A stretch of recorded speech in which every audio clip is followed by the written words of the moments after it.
जिल्हा परिषद पंचायत समिती आणि जिल्हा त्याचे परिणाम दिसतील. तुमच्या सोबत जे झालं ते अजिंक्य भैयासोबतही झालं, त्यांची काय भूमिका या सगळ्या? माझी भूमिका अशी आहे की बीड शहराच्या सर्वांगीण विकासासाठी मी राष्ट्रवादी काँग्रेस शरद पवार गटाला स्थानिक आमदारांना मी उमेदवारी मागितली होती. आणि बीड शहरामध्ये आम्ही महाराष्ट्रामध्ये फिरत असताना बीड शहरामध्ये कुठंतरी एक वैभव यावं, एक सांस्कृतिक वैभव उभं राहावं जे इतर शहरामध्ये आहे. ही भूमिका माझी स्वतःची होती. एक नवीन युवा कार्यकर्ता म्हणून शहरामध्ये डेव्हलपमेंट करण्याच्या उद्देशाने मी उमेदवारी मागितली होती. परंतु मला हे माहीत नव्हतं की चळवळीतल्या कार्यकर्त्याला उमेदवारी देत नसतात हा एक नियम अघोषित लागू केलेला असतो प्रस्थापितांमध्ये. तो काही मला माहीत नव्हता. जेव्हा आम्ही या सगळ्या विधानसभेमध्ये आलेल्या आमदारांच्या पाठीमागं निस्वार्थपणे उभं राहिलो, परंतु त्यांना असं वाटतं की चळवळीतला कार्यकर्ता उभा राहू नये, त्याला उमेदवारी आपण दिली तर ती आपल्या अंगलट येऊ शकते असा भविष्यातला ते विचार करत असतील, असं असू शकतं, म्हणून त्यांनी माझी उमेदवारी नाकारली असावी. आणि नगरपालिकेमध्ये जर आमच्यासारखी माणसं आली तर विकास होऊ शकतो आणि या विकासाच्या माध्यमातून हे सत्तेमध्ये येऊ शकतात पुन्हा, अशी भीती कदाचित त्यांना वाटत असावी, म्हणून त्यांनी टाळलं असावं माझं नाव. नाही, खासदार साहेबांचं आणि माझं याच्यावर काही संभाषण झालं. यावर आता आमचे नेते ज्या पद्धतीनं पप्पूजी कागदे साहेबांनी आता जी भूमिका मांडलेली आहे तो प्रचंड असा अन्यायाचा आणि अत्याचाराचा तो भाग आहे. आणि शेड्यूल कास्टला जे बाबासाहेब आंबेडकरांनी आरक्षण दिलेलं आहे, ह्या आरक्षणाची संधी 40 वर्षांना बीड शहरामध्ये आली होती. आणि 40 वर्षाच्या नंतर आलेली संधी जर प्रस्थापितांना जर नगरपालिकेमध्ये चोऱ्या करायच्या असतील आणि चोऱ्या करण्यासाठी यांनी जे उमेदवार दिलेले आहेत, नगरपालिका हे पैसे कमवण्याचं कुरण आहे असं या प्रस्थापितांना वाटतं, म्हणून त्यांनी असे उमेदवार दिले जे फक्त सह्या करण्यापुरते, अंगठे करण्यापुरते तिथं असतील. आमच्यासारखी माणसं जर तिथं बसली तर सर्वसामान्यांना न्याय मिळणार आहे, भ्रष्टाचार मुक्त होणार आहे. बीड शहरामध्ये अनेक प्रश्न जे समस्या आहेत ते सोडवल्या जाणार आहेत हे त्यांना माहित होतं, म्हणून आमच्या दोघांना तिथं टाळण्यात आलं. तुम्ही शरद पवार कागदे साहेबांनी सांगितलं घड्याळीला मत नाही, तसं तुम्ही सांगणार का तुतारीला पण मत नाही? आमची यावर 25 ते 26 तारखेला पुन्हा एकदा बैठक होणार आणि त्याच्यामध्ये सर्वसमावेशक शेड्यूल कास्ट जेही आमच्या सोबत येतील, ज्यांना वाटतं, जे न्यायप्रिय लोक आहेत, न्यायाच्या भूमिकेत आहेत, आम्ही त्या बैठकीमध्ये ठरवू आणि त्या दिवशी हा निर्णय होईल. आज निवडणुकीच्या रिंगणात जी वंचित आघाडी आहे, वंचितचे पदाधिकारी म्हणजे थेट निवडणूक रिंगणात असलेल्या आपल्या सोबत आहेत, याचा नेमका अर्थ काय घ्यायचा? त्यांना मदत करणार काय की आता जे प्रस्थापित पक्षानं ज्या पद्धतीनं उमेदवार उभे केले आहेत, तरी उमेदवार नसून एक प्रकारे त्यांनी बाहुले उभे केलेले आहेत. आणि कागदे साहेबांसारखं नेतृत्व या ठिकाणी उभा राहत होतं, तर त्यांनाही टाळण्याचं काम केलं. तर एक समाज म्हणून आम्ही त्यांच्यासोबत भक्कमपणे उभे आहोत. अध्यक्ष महोदय, आपण देखील उमेदवार देताना निष्ठावंत पक्षातल्या उमेदवारांना डावलून आपण ऐकत असं वाटतं. खरं तर तो उमेदवार हा पक्षाकडून आलेला आहे आणि भारतीय जनता पार्टीच्या कमळाला लाथ मारून त्यानं वंचितचा झेंडा स्वीकारला, ही खरी तर महत्वाची आणि आनंदाची बाब आहे. कागदे साहेब, एक प्रश्न आहे की ही जी भूमिका आता समाज घेत आहे, म्हणजे सगळा बहुजन समाज तुमच्यासोबत सगळे, तर समाजाची बैठक घेणार आहात असं तुमची भूमिका आहे. आणि याच्यामध्ये तुम्ही प्रस्थापिताला आत्ता या निवडणुकीमध्ये जिल्हा परिषद असेल, नगरपालिका असेल, प्रस्थापितांना संपवण्याची भूमिका आहे तुमची, तर ही कायमस्वरूपी राहणार आहे का काही ठराविक कालावधीत राहणार? सध्या तर 2 निवडणुका आहेत, त्या निवडणुकीमध्ये आम्ही भूमिका स्पष्ट केली आणि नंतरच्या काळातही ही भूमिका पुन्हा अजून सर्वजण बसून, म्हणजे मोठ्या विधानसभा लोकसभा आता 5 वर्ष बाकी, पण सध्या तरी आपण या निवडणुकीमध्ये जिल्हा परिषद आणि नगरपालिका, नगर पंचायत या निवडणुकीमध्ये ही भूमिका आमची जी अगोदर मांडलेली आहे ती भूमिका कायम आहे. की ही बोलताना आपण बोलले की आम्हाला पक्षाकडे उमेदवारी द्यायची होती, पण त्यांना ते असं म्हणले की बाबा माझी जी आरती आहे त्याचं जे चिन्ह आहे त्या चिन्हावर मी निवडणूक लढणार, बाकी चिन्हावर मी निवडणूक लढणार नाही, असं तुमचं काय ते बोलणं झालं का? एक आणि चांगली साहेबांचा माझा असा प्रश्न आहे की राष्ट्रवादी काँग्रेस पक्षाने आधी शरद पवार पक्षाने जी उमेदवारी दिली ते 40-45 वर्षापासून बीड नगरपालिकाचे नगरसेवक आहे. मग ते विकासाचे काम करणारे आणि सर्व समाजाचे नेतृत्व करणारे उमेदवार नाहीत का? मी आपल्या प्रश्नाचं उत्तर देतो की त्यांनी त्या चिन्हाचं मी अगोदरच म्हटलं चिन्हाचं, परंतु ते गैरसमज पसरवतं. म्हणजे का नाही तर ते निवडणुकीत चिन्ह दाखवतात. मी अगोदरच सांगितलं आठवले साहेबाला विचारलं की मी घड्याळ चिन्हावर उभा टाकण्यामध्ये तयार होतो, आणि ते असं गैरसमज पसरवतात आपल्या म्हणजे या माध्यमातून की त्यांनी चिन्ह घ्यायला नकार दिला. म्हणजे मी तुम्हाला अगोदरच सांगितलं की मी चिन्ह घ्यायला तयार होतो, मला आठवले साहेबांनी परवानगी दिलेली होती. हे सगळ्याला माहिती आहे, त्यांना सुद्धा माहिती.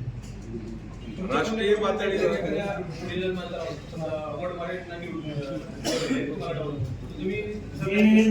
100% त्यांच्यासोबत असतं.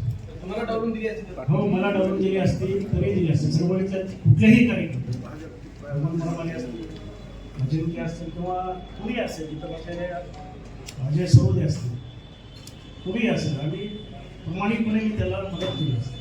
पण मन धनात म्हणजे सगळ्या त्याच्या निवडणुकीसंदर्भात बीड नगरपालिका ही SC वर्गासाठी राखीव आहे, आणि त्या अनुषंगानं आज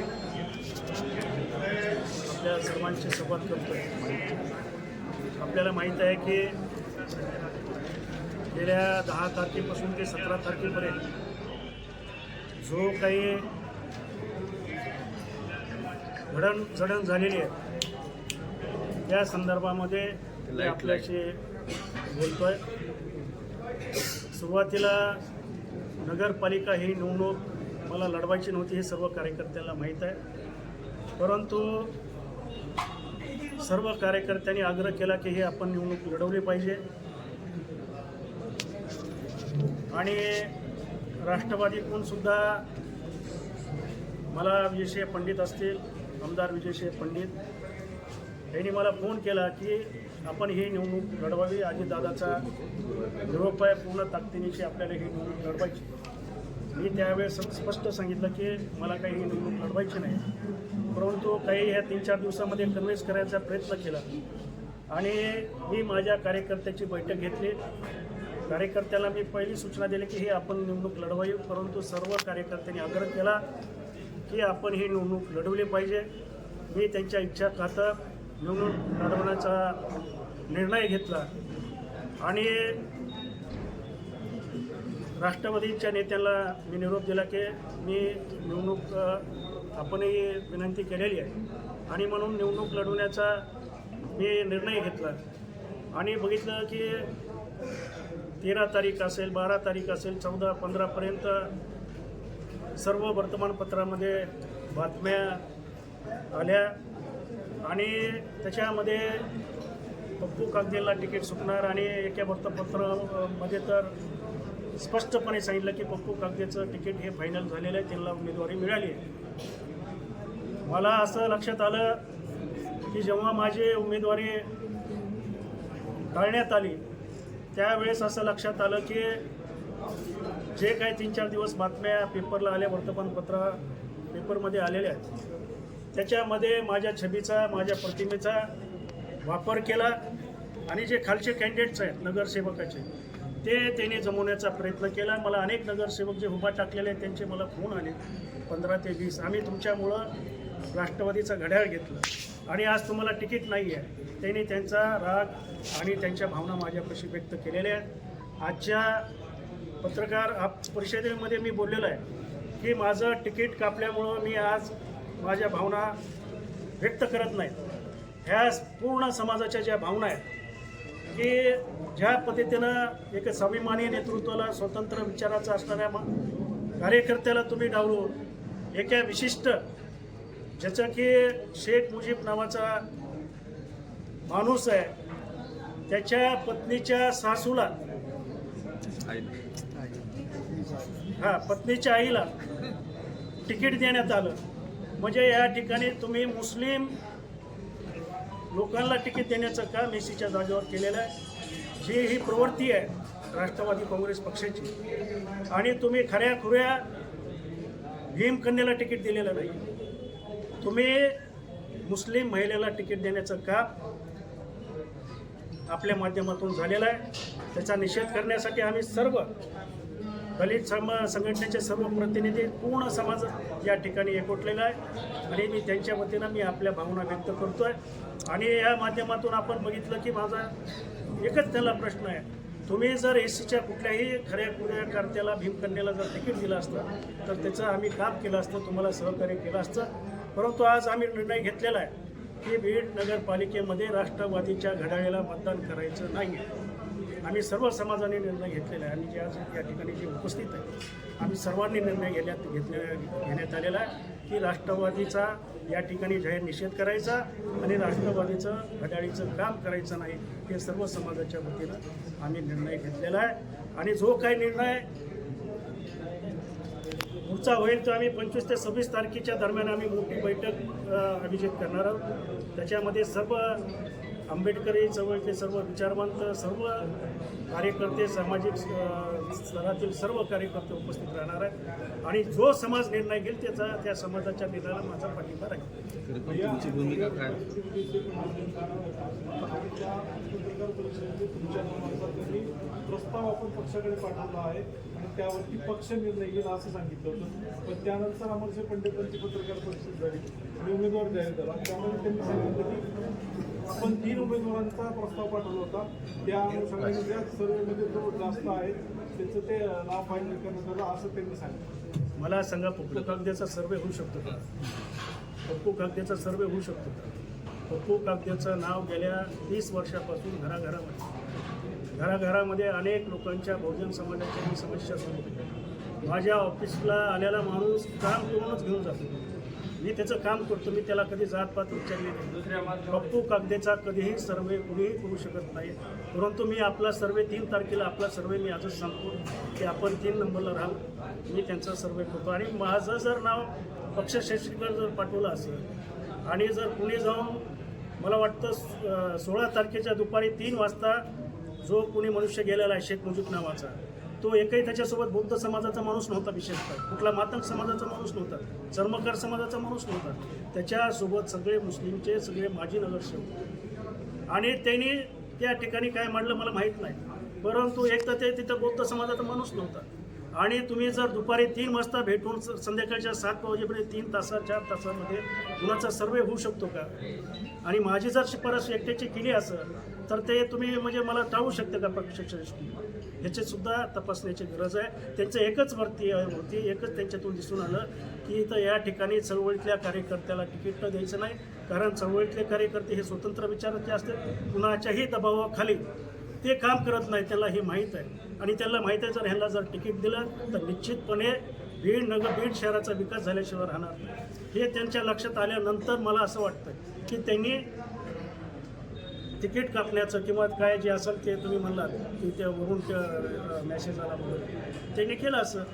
फक्त तर बीडमध्ये SC प्रवर्गाच्या महिलेसाठी नगराध्यक्षपद आरक्षित झालं होतं. त्यानंतरपासून तुम्ही असाल किंवा अजिंक्यभाई असतील किंवा जे कोण सक्रिय आहेत त्यांची नावं चर्चेत होती की यांना संधी मिळाली आणि मिळावी अशी बहुजनांची इच्छाही होती बीड शहरात. परंतु या प्रमुख पक्षांनी कुठेतरी तुम्हाला आश्वासन देत झुलवत ठेवलं आणि ऐनवेळी उमेदवारी जाहीर करताना झोपेत धोरणा घातला. अजिंक्य चांगले, तुम्ही शरद पवारांचे खरं तर मित्रपक्ष म्हणून आहात. तुम्हाला तिकीट फायनल झालं होतं, मात्र तुम्हाला ह्या ऐन वेळेला बाजूला काढण्यात आलं. तुमची भूमिका आताच्या या निवडणुकीत आणि खास करून शरद पवार गटासाठी काय राहील?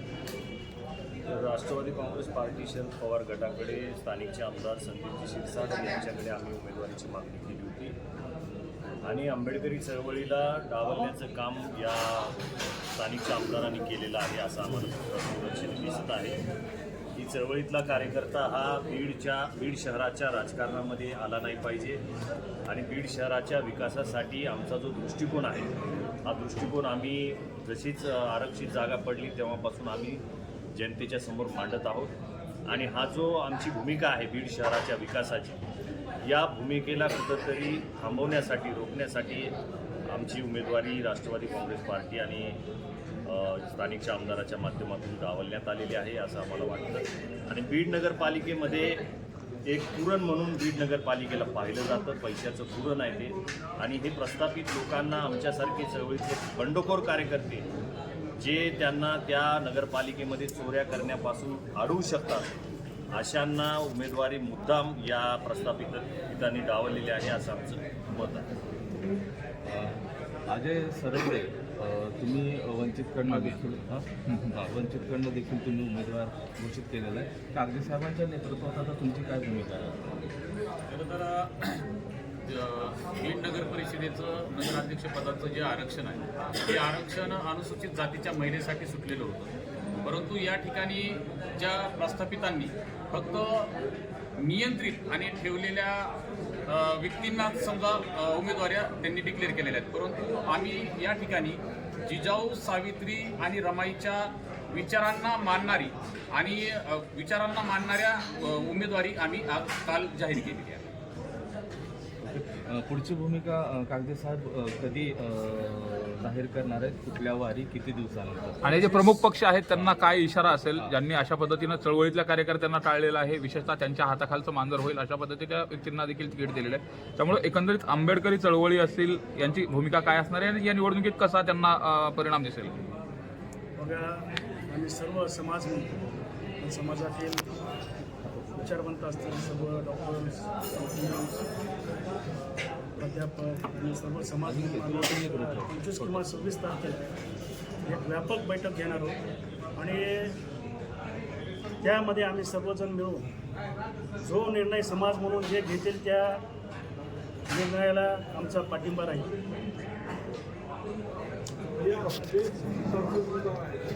समाजामधले नाही